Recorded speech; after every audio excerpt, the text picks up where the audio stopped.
Hey everyone, it's Denise Brown, and this is Caregiver Support Live. I'm here with my co-host, Jennifer Ritchie. Hi, Jennifer.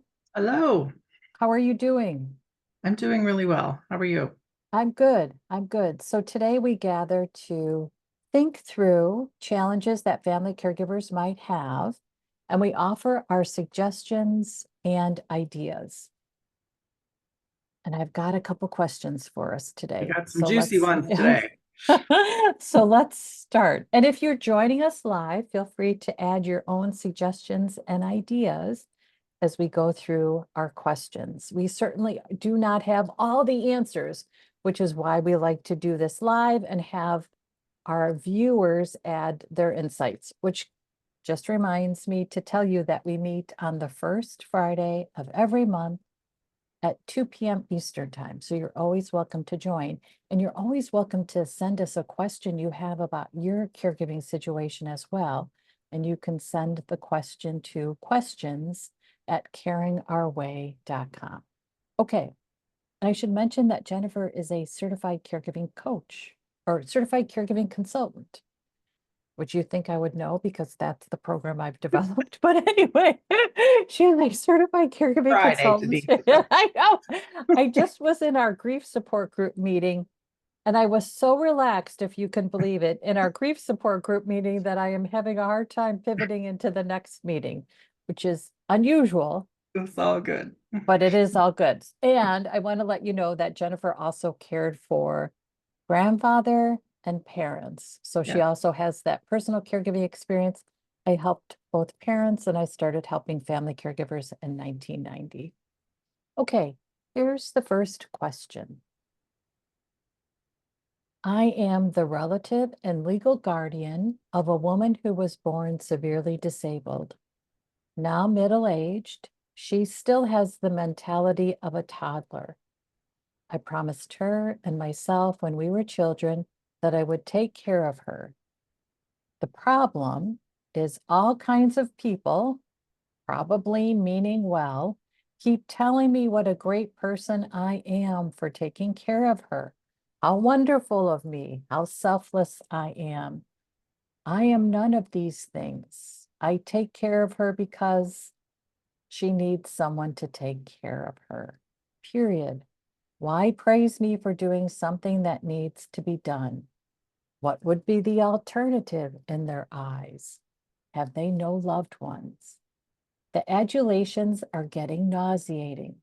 Family members, friends, and healthcare workers have all said something along the lines at this point. What do they expect me to say in response? Yes, I know. That sounds self-congratulatory. When people praise me like this, what I hear is, I am so glad I'm not in your shoes. I would never give up my life to do something like this. What do I say to people who keep saying things like this to me? And I would say something similar that we might hear is you're a saint. Mhm, mhm. What are other adulations that we hear? I couldn't Well, do it. Yeah, like you're yeah, such a good daughter. Like if yeah, you right. Yes, differ to right. your Yeah, parents. yes, yeah. I have Okay, so thoughts on this one, Denise. what do you think? Well, I have two experiences like this because I got a lot of this when I was taking care of my mom and my grandfather because I moved in with him. But I used to work with people with disabilities, and for years and years and years, from age 15 to like, 45. So when we were in the community with them, and it was obvious that they had some sort of challenge, we would get strangers that would come up to us and say, you know, what you're doing is amazing. You're such a saint. And initially, as a kid, I took that as, oh, wow, thanks. I was 15. I was like, eh. And as the time went on, what I realized is that it was insulting to the people that I was caring for, that people were saying, you're such a good person to do this, as if they were some horrible creature I had to take care of. And you don't think about that when you're not the person being cared for. Um, So I can understand her frustration. I also felt as a daughter, like I am no saint as a daughter. Like, I mean, and I have the same thoughts that everyone else does, and this is just as hard as it would be for you. Um, so what do you say? Unless you want to get into all of that, you could just say thank you and move on, or you could educate them. I mean, I think it depends on the person. Um, I don't think the people that are giving you the praise are intending to be insulting or, I mean, I really think the intentions are good. And what she's hearing is, I'm so glad I'm not in your shoes. Yeah, that's probably what they're meaning. Um, I don't know. The answer to that is harder for me than all of the background. What's interesting is that you've, I think, touched on the judgment piece of it. Yeah. The judgment about the person who needs help, Hmm. that somehow what they need is awful to provide. Hmm. And it's also a judgment on us that we are somehow elevated above human level. Yes. This idea that we are saints because we are family caregivers. And it also then, I think, for me, it would lead me to be like, you know what, I'm not a saint. And then I would think, should I be more saint-like? I'm impatient. I'm short-tempered. I have really difficult thoughts. What does it say about me that I'm looking like a saint on the Yeah. outside, but on the inside, I am anything but a saint? Is it inauthentic to present that way to the Almost world? makes you feel worse Yes. hearing it. Mhm. Yes, I didn't like that. The other thing is that people would say to me, take care of your parents because you love them. And that wasn't what it was. I took care of my parents because I loved myself. And I would say Mhm. that. I would say I take care of my parents because I love myself. I knew I couldn't sleep at night. I knew I wouldn't have peace of mind. I knew I would worry too much if I wasn't ever present in their life and in their day. Mhm.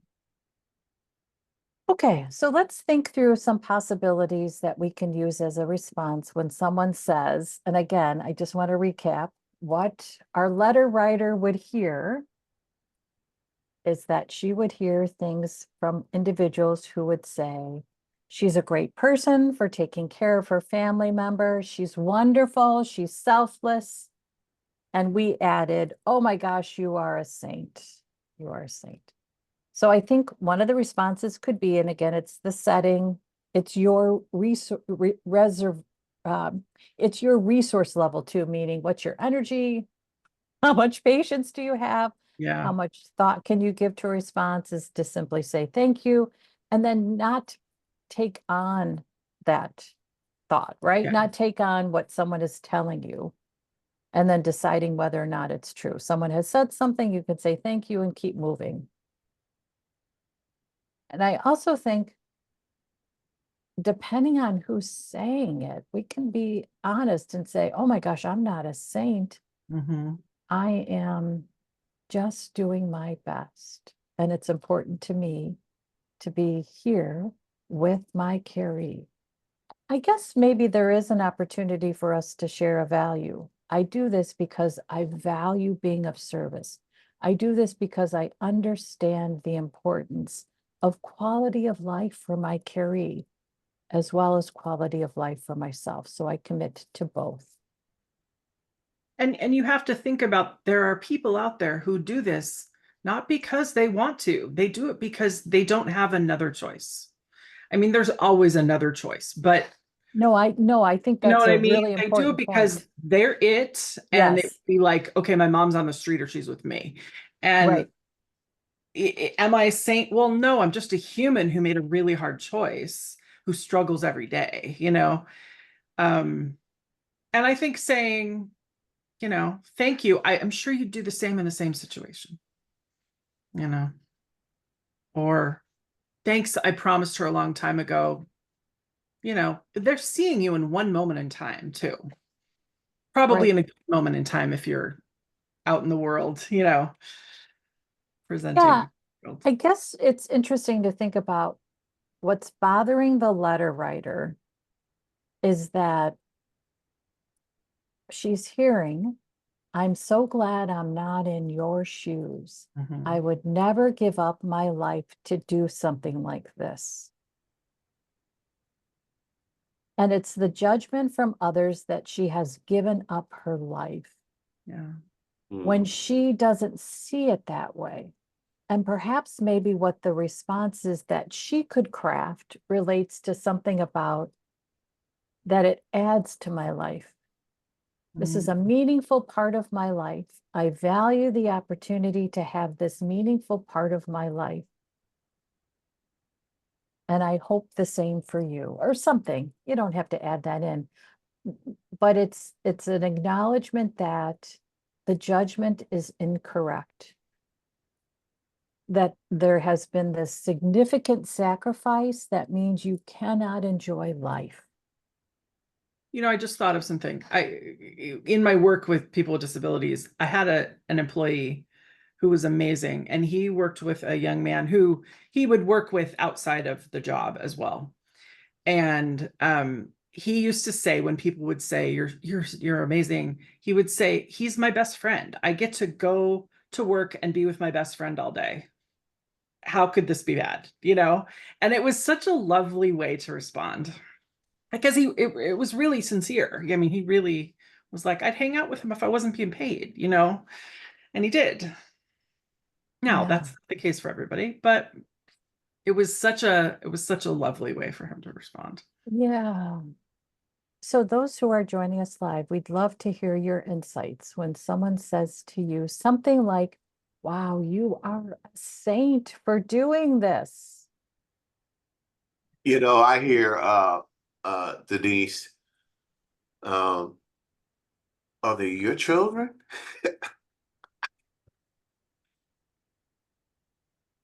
I'm and I'm like, yeah. Oh, it's such a lovely thing. But I always say, it's we've learned a lot along the way. It has been difficult, but we learned a lot along the way. We've been able to bless a lot of people with our story along the way and encourage others that are going through the same thing.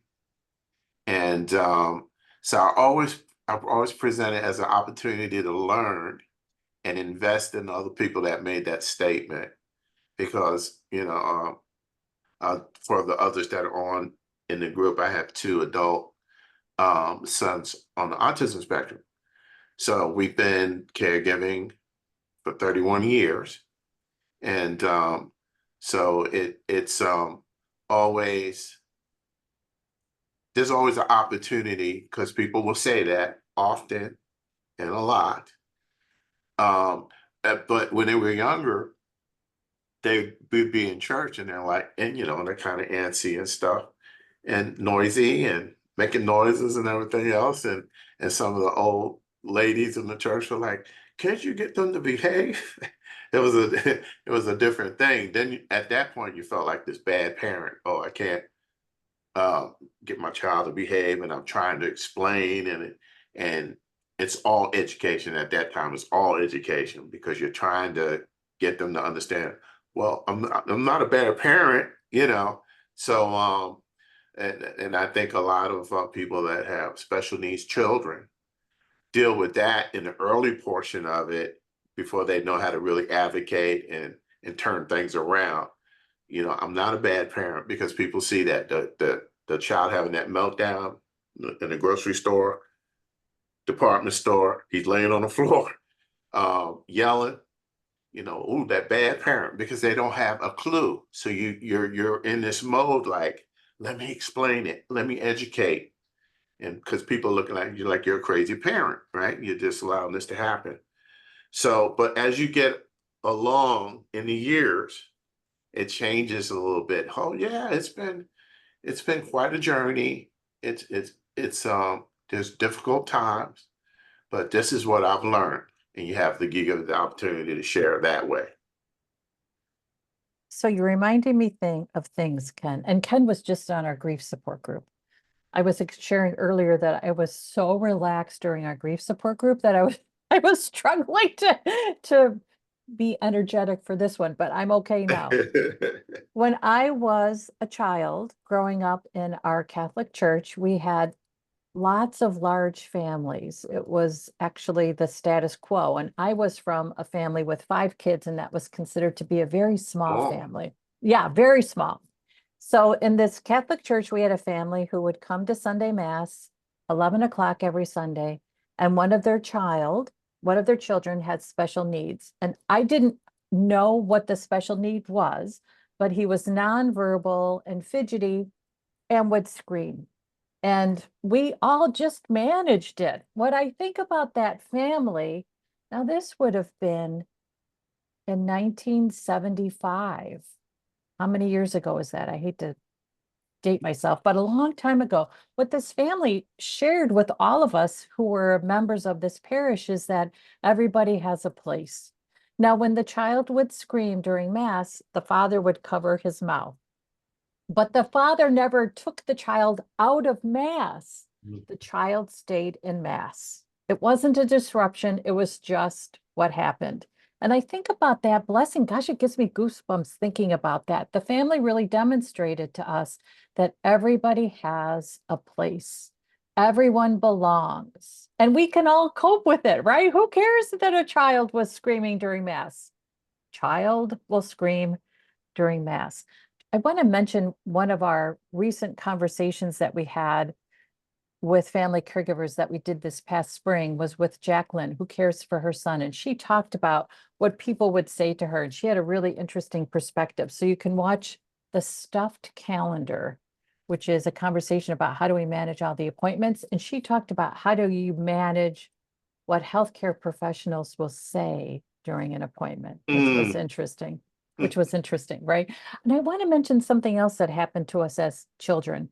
We lived across the street from 2 men who lived together. Now, when I think back, we lived across the street from 2 men who were in a relationship.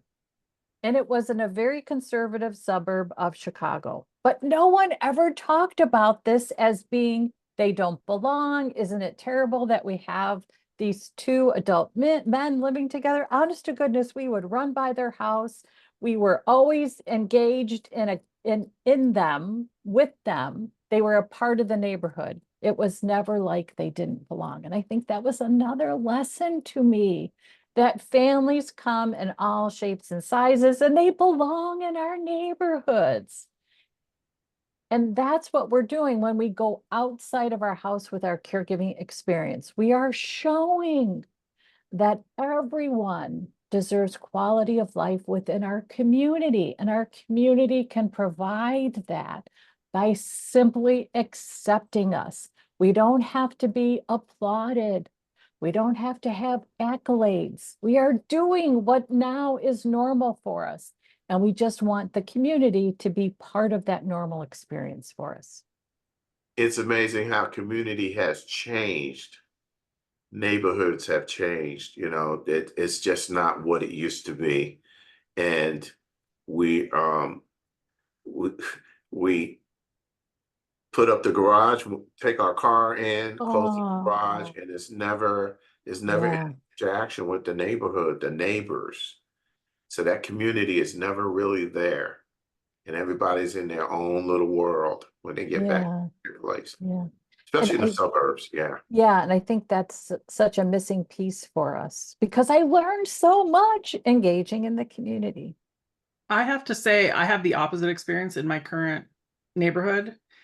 When I live in what was my grandfather's house, and when we moved in with him, literally the neighbor brought us a pineapple upside down cake and welcomed us into the neighborhood. And I'm like, am I in Mayberry? Like, what is happening here? It felt so good. The neighbors always helped with my grandpa.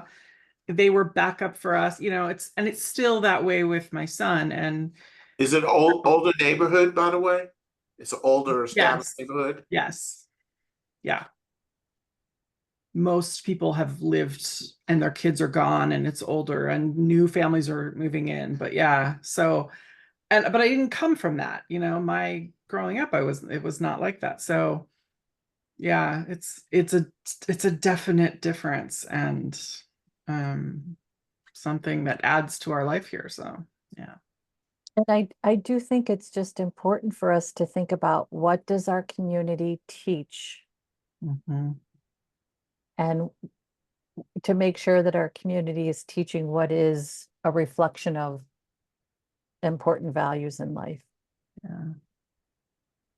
Okay, so what is our definitive answer to this question of when someone says, oh my gosh, you're a saint, which implies that I could never do that because the sacrifice you're making is not a sacrifice I would be willing to make. Just wanted to say, Oh, go for it, Crystal. Yeah. I guess when I was listening to what the person was asking, I guess I thought about it in a different way. Not that I want to be considered a saint or that I'm perfect or I don't have any failing, but there is something affirming about someone recognizing the sacrifices that we're making as caregivers. Because I think in my experience, what's happened is that's overlooked. People don't really understand sometimes what I'm doing or why I'm doing it. Well, why are you at home taking care of your stepmom now? Why were you taking care of your grandfather? There was a lot of question of, well, you're a young person, you should be doing this. And so to get the other side of, wow, I don't know that I could ever do that, but not in a negative way, like what it takes to be able to do this is like a recognition that, wow, there is an aspect of putting certain parts of our life on hold.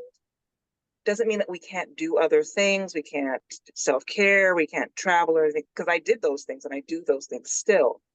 But there is a part of me that's thankful that people are recognizing, not that I'm a saint, but there's like, wow, that is a lot. I don't know that I could. And so maybe it doesn't always mean that the person is coming from a negative judgmental place. They could be in awe or surprised or like, I don't know if I could do that.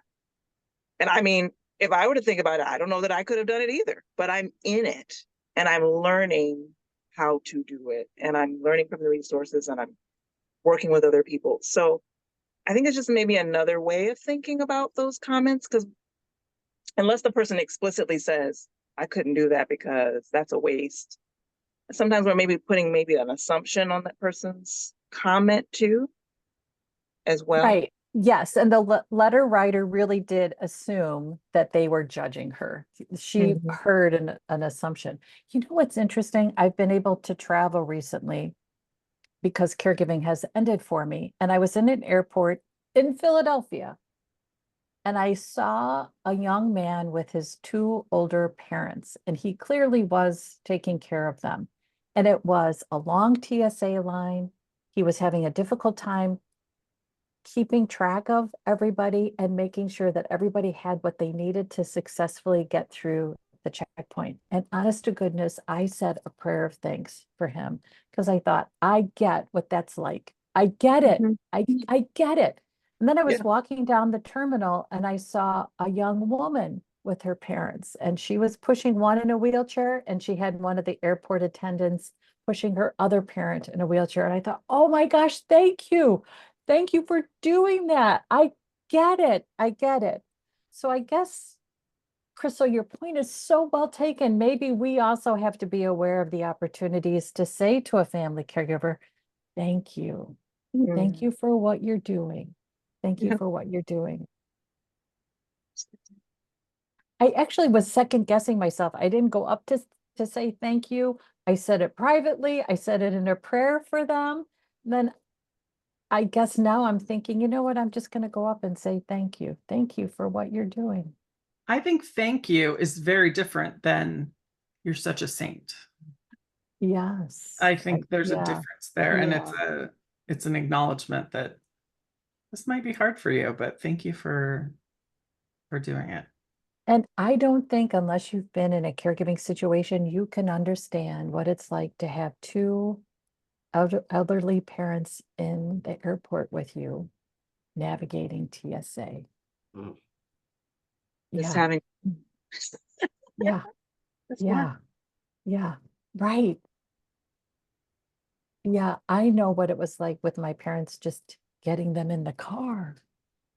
We didn't have to go through TSA to get in the car. Sometimes it felt like we were going through some kind of process, but it wasn't TSA.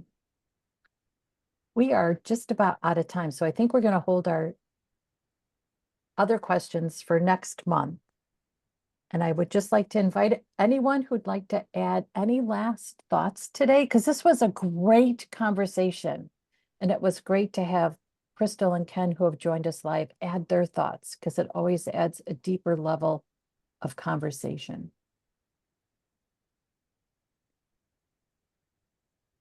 Okay, Jennifer, what would you add? You know, I'm just thinking, like, I think we have to remember everything is not always as it seems, you know. When someone says something to us, we put our judgment on it. And sometimes it's just very simple. Like Crystal said, it's just a thank you. And we have to check ourselves sometimes, you know. Yeah, yeah, yeah. And I suppose if someone says, wow, you're a saint, we can also say, I know, Mhm. I am. I am. Thank you for seeing me as a saint. I am. I am. Okay.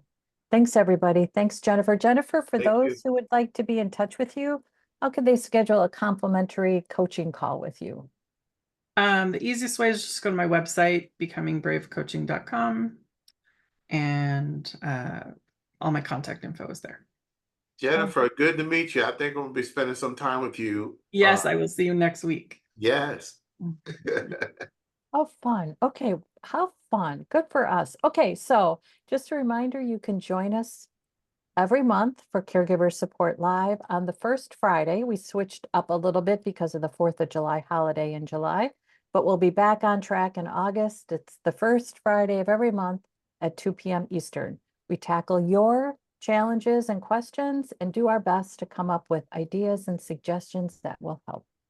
Okay, thanks everybody. Thank you. Bye-bye. Bye-bye.